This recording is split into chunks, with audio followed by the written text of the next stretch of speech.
So we're sitting here on the riverbank of Lake Albert, which is part of where the Nile runs through, and there's a pod of hippos over there, and then that land over there is the Congo, and then on this side there's a huge herd of buffalo. Located in Central Africa, Uganda is most famous for its great apes. And then all of a sudden, out of nowhere, all the chimpanzees started screaming.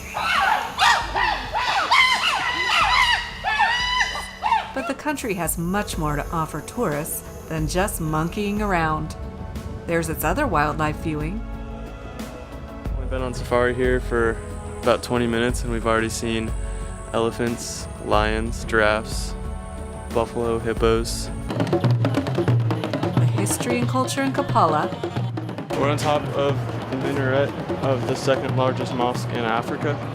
And the volunteer opportunities. And the company who is showing us their home country puts a special twist on voluntourism. 10% of the proceeds that we get help educate a child in Omuto, Uganda. Join us as we see all that Uganda has to offer and spend some time giving back in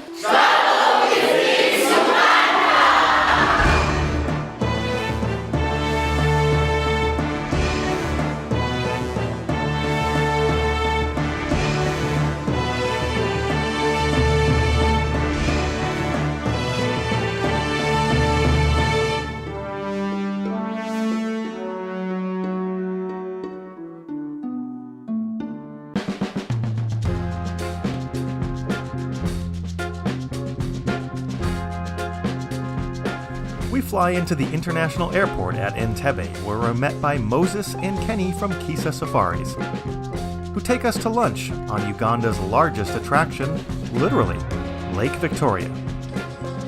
At more than 23,000 square miles of surface, Lake Victoria is the largest tropical lake in the world. The lake is home to crocodiles, hippos, turtles, otters, and lots of fish and birds. At lunch, we meet some of the more interesting feathered friends. With a wingspan that can reach more than 10 feet, the marabou stork is one of the largest birds around. Like the vultures they resemble, marabou storks are scavengers and will pretty much eat anything.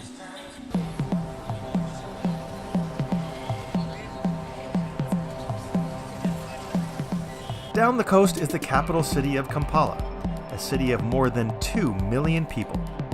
Situated on 7 hills, the city was originally the center of the Buganda Kingdom, which was first unified in the 1300s under the Kintu dynasty, so it has lots to offer in the realm of culture. That in the kingdom of Uganda, the drums you had here are only performed in front of kings, queens, princes, and princesses. Yes!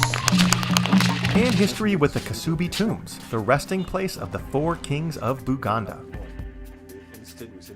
To let people know that he is with us and therefore they come to pay respect. In 1905, Uganda became a British colony, and almost 60 years later, it gained its independence. One of the most globally famous historical times in Ugandan history started in 1971 with the coup and takeover by Idi Amin, a Muslim military sergeant who ruled for the next 8 years. The most prominent reminder landmark from his rule was opened here in 2007.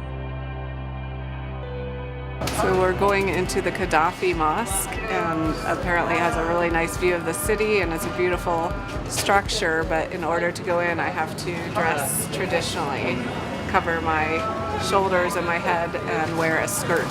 This was Gaddafi's? Yeah. So you can see it's a whole Quran. Yeah, Nathan, this is big. 1972, Idi Amin secured 13 acres of Kampala Hill to the Islamic religion, as it is said to be the second biggest in Africa, with a seating capacity of 35,000 people. And while it gives a great overview of Uganda's geography and history, So the king of Buganda Kingdom was called Kabaka Mutesa I. He mainly selected 7 rolling hills. The 7 rolling hills that he selected were mainly supposed to be the Chibuga. Chibuga is the capital, or the capital city. the hill was known for having the species of the antelopes known as the impalas. Kasozi Kampala to finally Kampala.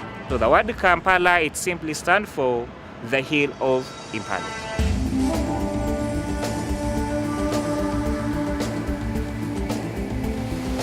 But there is one geographical bit of history that puts this region on the map, and we'd like to learn more about it.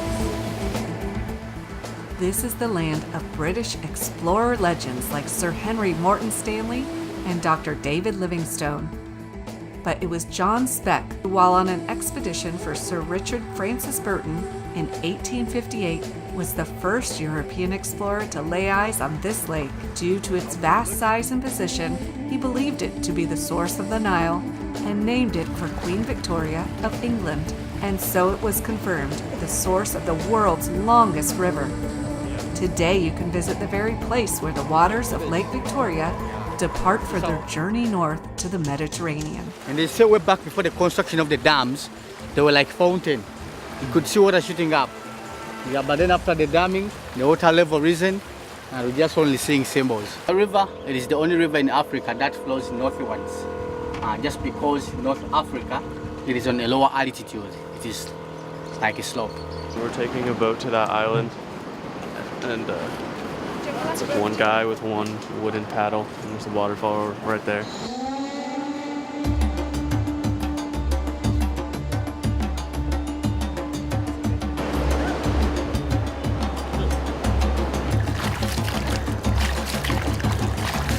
So we're on a small, no, we're going right there, and the guy has one oar. All possible ways that the river is going, except for one is a waterfall, and we're trying to make it to the one that is not a waterfall. A luxury lodge nearby offers visitors the chance to enjoy an array of activities on the river. So we're going to head out there and check it out. So this is Wild Waters Lodge. It's in the middle of the River Nile, near a town called Kangalumira. We then offer a whole bunch of activities and excursions in the area. Rafting really started here in the late 80s, and since then it's just grown into a massive industry. And with the rafting came a whole bunch of other activities.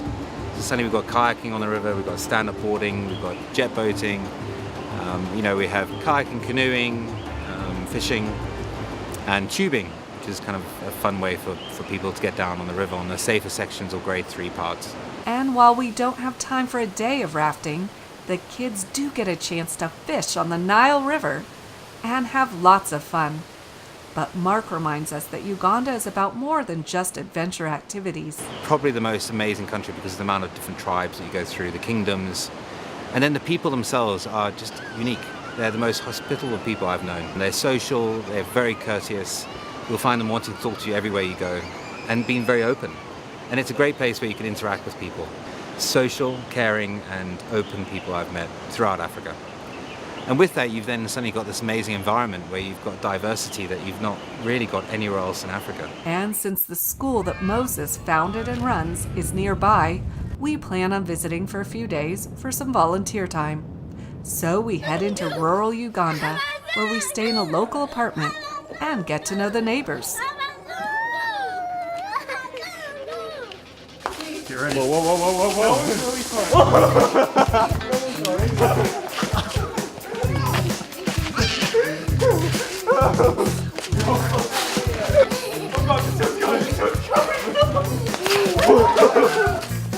I think they figured out that if they jump, we're gonna catch them, so now they're all jumping at once.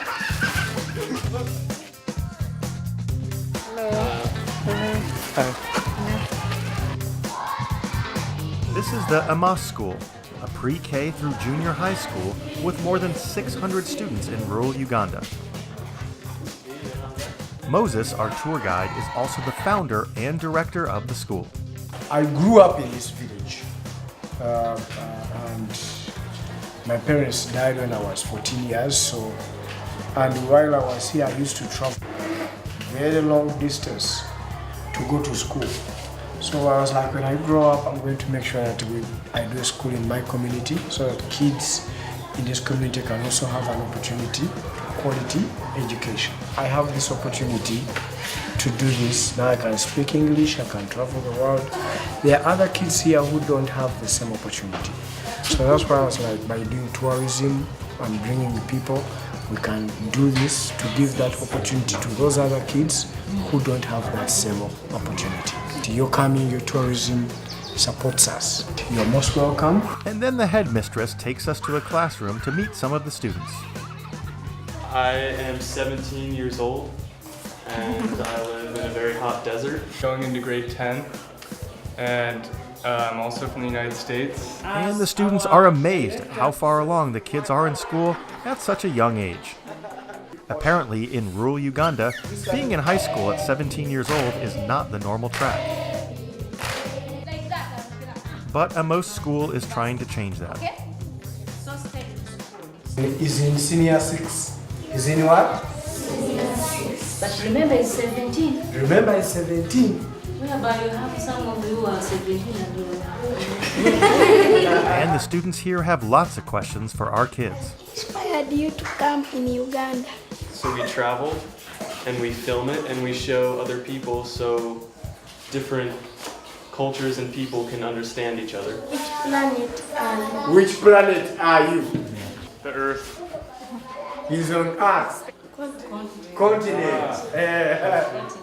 North America. North America. And then Arizona is right here. And then our city is right there. And then Uganda is all the way over. Compare for us the weather in America and Uganda.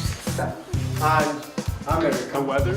Well, yes. My city, it's a very hot desert, like 45 degrees. No rain. Who knows the word snowy? Raise up your hand. Snowy. Snow. It's like what? Clap for him. Work hard, and I believe in you. You're going to make it, all of you. Okay? And our accents are difficult for the kids to understand, so Moses and the teachers do a bit of translating. we have 4 seasons. Yes. Winter, winter, summer, summer, spring, spring, and fall. And fall. That's very cool. You guys are going to school. It's very important to stay in school as long as you can. And some Ugandan words that we don't understand. Do you eat posho in America? from maize. Oh, Yeah. Do you eat that? no, I've never had it. Today they are going to test. I'll come back and tell you, okay? Yes. I'm going to force them to eat it. So I will come back and tell you, okay? Today they are going to eat it for the first time. I know people you will enjoy it. It's too delicious. It's the best food in Uganda. What is this called? This is rice. I know that. Where's the fufu? Posho. That's fufu. That's fufu. We call it fufu. Fufu. We eat fufu every day. What is it really, posho? Yes, that's the posho. We're having rice, beans, Avocado and After lunch, they ask the kids to give a lesson on the solar system. there are many solar systems in our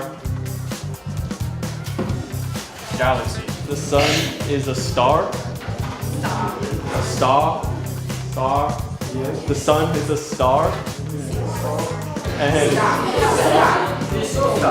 It's stuck. The sun is stuck. Uganda. You're right there. That's you. Right there. Solar systems in a... all the planets go around the sun. Around. And then once it goes around, that's 1 year when it goes around. And then each planet also spins. That's 1 day. And the kids are impressed by what the Ugandan children know. Like who was the first person to walk on the moon? The next day, we return to the school. In the morning, they want us to teach them about U.S. history and government. Just in the principal's office. Get in some lunch before I go have a debate. Oh, thank you. The lunch is this. Potatoes, What is the capital city of United States of America? Or to explain how a law is made in the USA.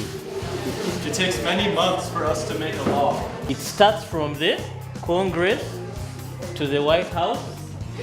Why was there a misunderstanding between the president of America and that one of South Korea? North Korea. Then after that, you can't run for president again. You can only run twice. I become president. Followed by an afternoon debate for the junior high students. Today's topic has me a little on edge. This is Emmaus High School. Education for women is a waste of resources? Uganda has a very traditional culture on the whole, but women in the workplace is becoming more and more common. They are struggling with the transition and what this means for domestic life. The boys' team presents some arguments. Culture-wise is not allowed. Women end in the kitchen, that is their office. Educated men also want educated women.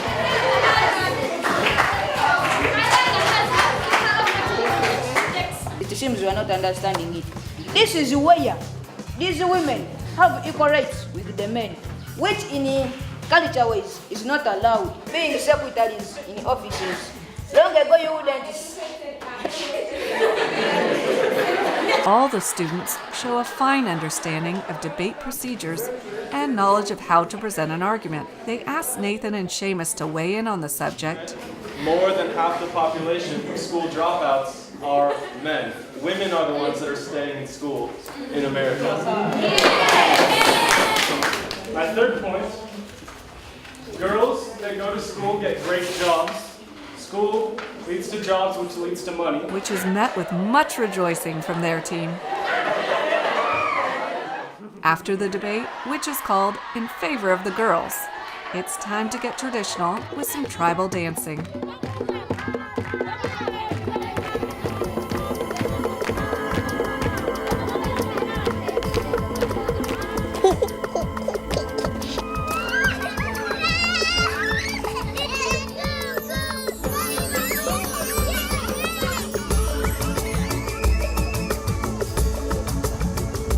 Today we're heading north to Murchison Falls National Park.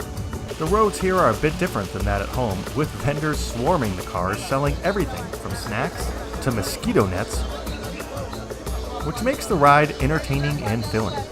Chicken. I buy you some? I'm good. Mom? A baked banana. It tastes like bread. And in no time, we arrive at the park, located in northwestern Uganda.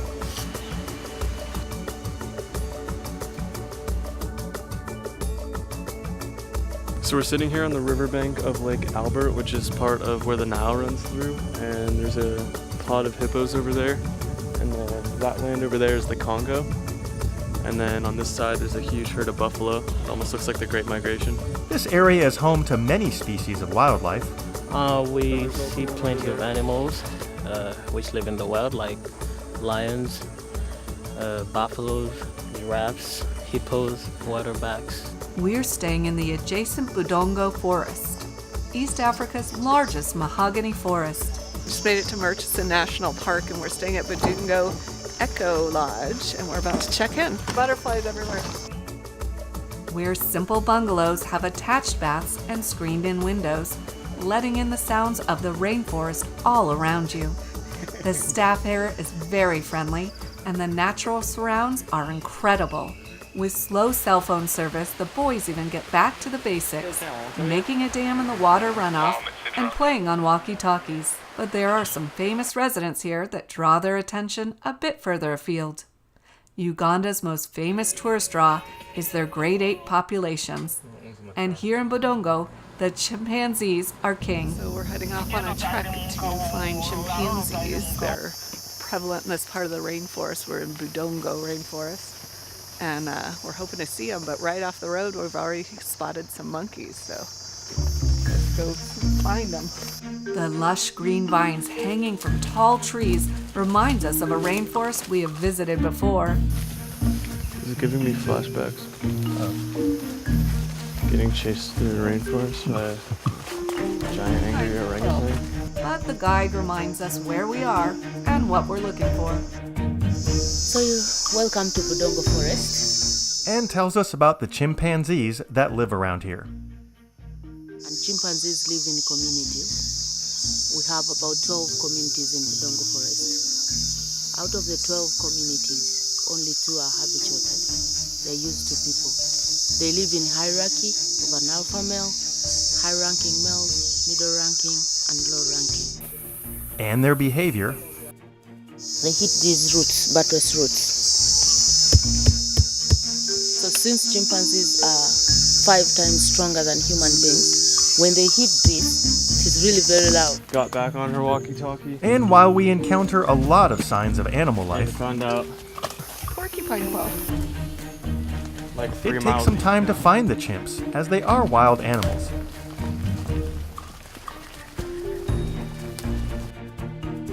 Up and down. So once we find. Oh. What? What? Ah! Oh my god. Your face just hit that. That is so gross. We walked probably like a mile south into the jungle, and we didn't think that we were gonna find anything, and then all of a sudden out of nowhere, all the chimpanzees started screaming. And so when we walked over to where they were screaming, they were all just sitting on a log.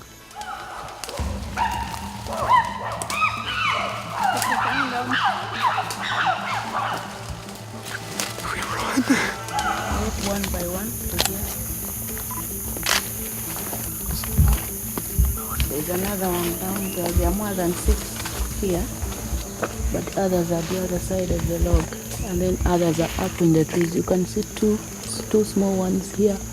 Actually 3 on this tree.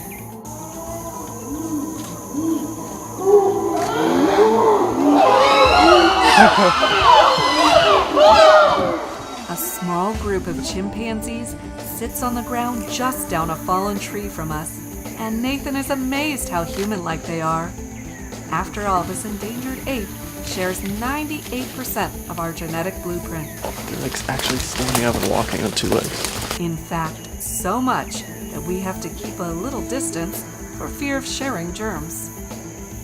We can't go closer than 30 feet because our DNA to chimpanzees, their like diseases and our diseases could be caught by each other. If there was no disease thing, could we touch them? The reason that's why we don't touch them is not only diseases, because you can be, for us we are immunized actually, all the guides are immunized. We can come very close to them. But the reason is we didn't habituate them to the extent of touching them just because we would change their wild behavior.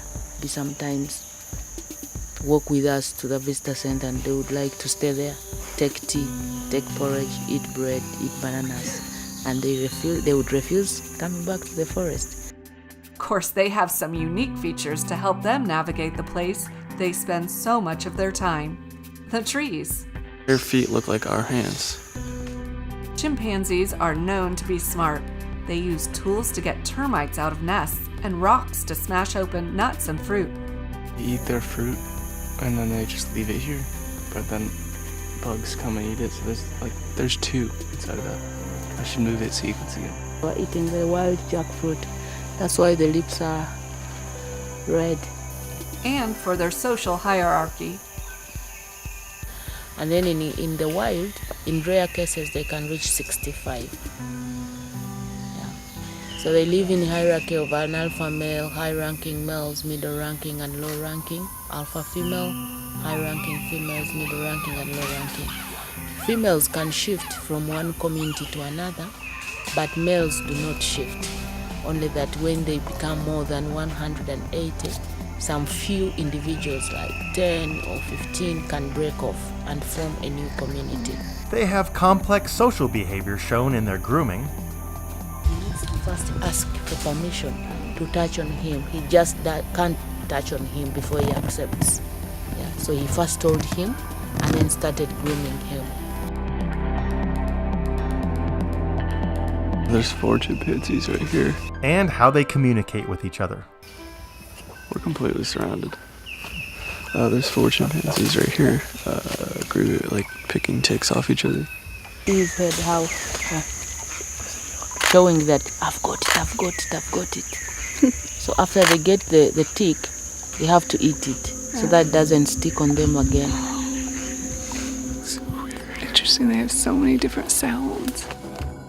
He said that I needed to come from under the tree because they'll throw stuff down. He went up and he was like really scared to go close to our stuff. Like he would go and then he'd like jump back and he'd go closer and jump back. And like with a finger just poked the raincoat and flipped out and ran away. We're leaving the chimps behind. It's been our hour that we're allowed to stay with them. We saw lots of animal interaction. Saw a mom with a little baby. She said maybe 3 days, a week old.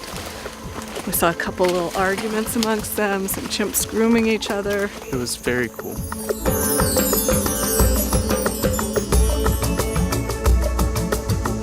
Today we spend the day on safari in Murchison Falls National Park. Established as a game reserve in 1926, this is Uganda's oldest and largest conservation area. It is home to more than 75 species of mammals and more than 450 different types of birds.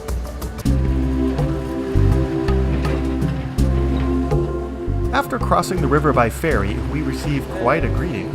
There's an elephant.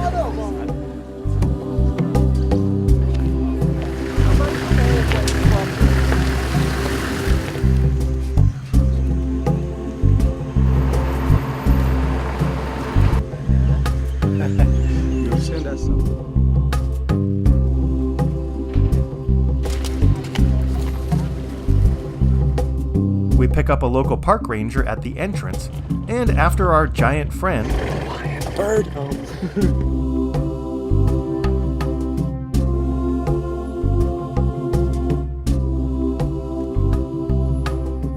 So this is, we're looking at some hippos in the Nile. We're right up against the riverbank.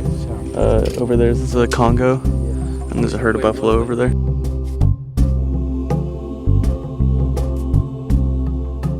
Well, we've only been on safari here for about 20 minutes, and we've already seen elephants, lions, giraffes, buffalo, hippos. And this is the Rothschild giraffe.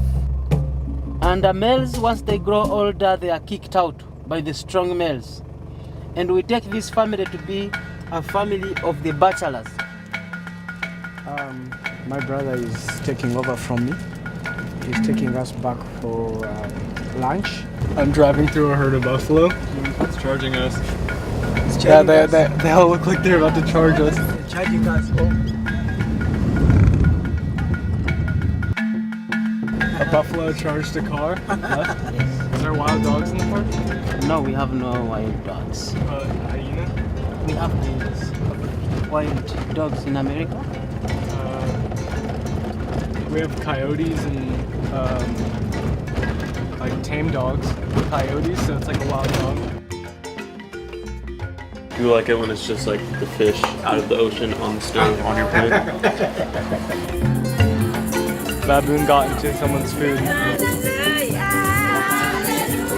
We drive onward to the docks and hop on a boat to Murchison Falls, a waterfall that passes through a 20-foot gorge to drop almost 150 feet. Along the way, we spot more wildlife, like hippos. Well-grown hippo can weigh up to 3,000 kilograms, 3 tons. Hippos can live up to 45 years. And crocodiles. Oh, and there's also one over there.